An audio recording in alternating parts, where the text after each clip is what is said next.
દોસ્તો, ઘણી વખત દર્દી જ્યારે અમારી પાસે આવે જેમને મણકાનું ઓપરેશન કરેલું હોય તો તેમને એક કમ્પ્લેન હોય છે કે સર અમને મણકાના ઓપરેશન પછી પણ જણજણાટી કે સૂનપન જે હતું તે રહી રહ્યું છે. હવે તેમાં શું હોઈ શકે છે? તમે એક વસ્તુ સમજો કે ઘણી વખત એવું થતું હોય છે કે દર્દી જ્યારે અમારી પાસે આવે સ્પાઇન સર્જન પાસે ત્યારે 2-3 વર્ષ જતા રહેલા હોય અને દર્દીને ઓલરેડી 5-7 વર્ષથી મણકાની નસ ઉપર દબાણ હોય, તેના કારણે આ તકલીફ થઈ રહેલી હોય. ફાઇનલી તેમને કોઈ ડૉક્ટરે કીધેલું હોય કે હવે તમને ઓપરેશનની જરૂરત છે.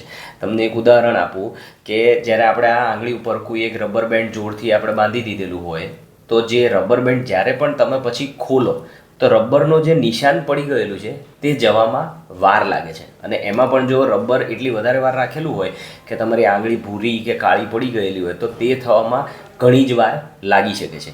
આ જ રીતે તમારી નસની ઉપર દબાણ જો ઘણા બધા વર્ષોથી હોય તો તેમાં સરખું થતાં ઘણીવાર લાગી શકે છે અને દવાઓ આપવાથી મોટાભાગે સરખું થઈ જતું હોય છે. પરંતુ એવું ક્યારેય પણ વિચારવું કે તમારા મણકાના ડૉક્ટરે કોઈ ઓપરેશન કરેલું છે ને હવે તો અમને જણજણાટી તો ગઈ નહીં અને બીજા જ દિવસે સરખી થવી જોઈતી હતી, તેવું દરેક કેસમાં કદાચ ન થઈ શકે.